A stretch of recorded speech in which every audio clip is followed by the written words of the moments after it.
سب سے پہلے تو قرآن مجید نے اہل یہود کے اس قول کو بطور عبرت کے بیان کیا ہے اور ان کی مذمت گویا فرمائی ہے کہ جب ان سے کہا جاتا کہ تم قرآن پاک پر اور رسول رحمت صلی اللہ تعالی علیہ وسلم پر ایمان لاؤ، تو اس کے جواب میں وہ یہ کہا کرتے تھے کہ ہم تو اپنے باپ دادا کے دین پہ رہیں گے۔ اس کا وہ اصرار بھی کرتے، اس پر وہ شدت بھی کرتے۔ تو قرآن مجید نے اس بات کو ان لوگوں کے گمراہی کے طور پر بیان کیا ہے کہ جب تمہارے باپ دادا گمراہ تھے، کفر و شرک پر تھے، گمراہی اور دلالت پر تھے، تو پھر تمہارا یہ اصرار کیوں ہے کہ ہمیں اپنے باپ دادا ہی کے دین پر رہنا ہے؟ اگر کسی کے بزرگ، کسی کے باپ دادا، کسی کے بڑے گمراہی پر ہوں تو اس کا یہ کہنا گمراہی ہے،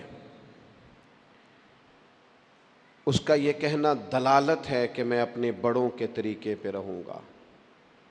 لیکن اگر کسی کے باپ دادا ہدایت پر ہوں، توحید پر ہوں، ان کے عقیدے مضبوط ہوں، وہ شریعت کے پورے پاسدان ہوں، بیدار مغز ہوں، تو پھر یہ کہنا کہ میں اپنے بڑوں کے طریقے پہ ہوں یہ گمراہی نہیں ہوتا، یہ اعزاز ہوتا ہے۔ یہ بہت اعزاز اعزاز ہے کہ انسان کہے کہ میں اپنے بڑوں کے طریقے پہ ہوں۔ قرآن مجید سورہ بقرہ پہلا پارہ اللہ کریم نے فرمایا ام کنتم شہداء، کیا تم میں کچھ لوگ اس وقت موجود تھے، کیا تم میں سے کچھ اس وقت حاضر تھے، اذ حضر یعقوب الموت، جب موت حضرت یعقوب کے پاس حاضر ہوئی،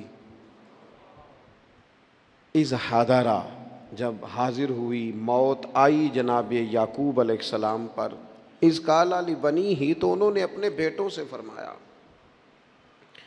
ما تعبدون من بعدی، میرے بعد کس کی عبادت کرو گے؟ تو جواب تو اس کا یہ تھا کہ ہم اللہ تعالیٰ کی عبادت کریں گے، ہم رب العالمین کی عبادت کریں گے، ہم اپنے مالک حقیقی کی عبادت کریں گے۔ لیکن حضرت یعقوب کے بیٹوں نے کیا جواب دیا؟ قرآن مجید کہتا ہے قالوا نعبد الہک، ہم آپ کے معبود کی عبادت کریں گے۔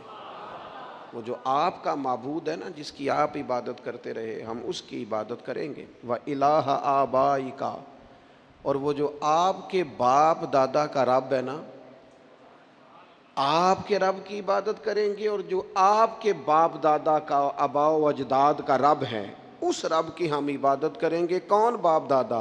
ابراہیم و اسماعیل و اسحاق، ہم جناب اسماعیل کے رب کی عبادت کریں گے، جناب اسحاق کے رب کی عبادت کریں گے، ہم حضرت اسماعیل علیہ السلام کے رب کی عبادت کریں گے، آپ کے رب کی عبادت کریں گے، آپ کے آباء و اجداد کے رب کی عبادت کریں گے۔ اور آباء و اجداد کون ہیں؟ جناب ابراہیم، جناب اسماعیل، جناب اسحاق۔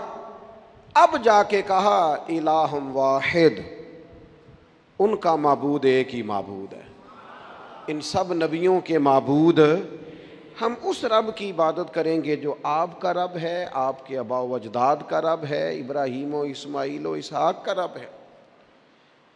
اگر کسی شخص کے بڑے گمراہ ہوں اور پھر وہ ان کا ذکر کرے کہ میں اپنے بڑوں کے طریقے پہ ہوں، تو یہ اس کا ذکر گمراہی ہے۔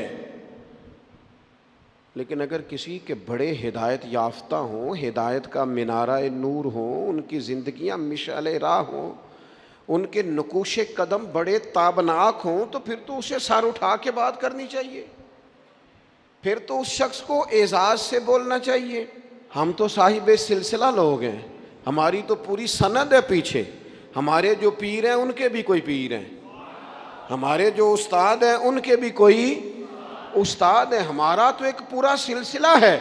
اور فاضل بریلوی اس سلسلے کو اس طرح بیان کرتے ہیں، فرماتے ہیں تیرے غلاموں کا نقش قدم ہے راہ نجات، وہ کیا بھٹک سکے جو یہ سراغ لے کے چلے۔ کہنے لگے ہمارے پاس تو حضور کے غلاموں کا نقش قدم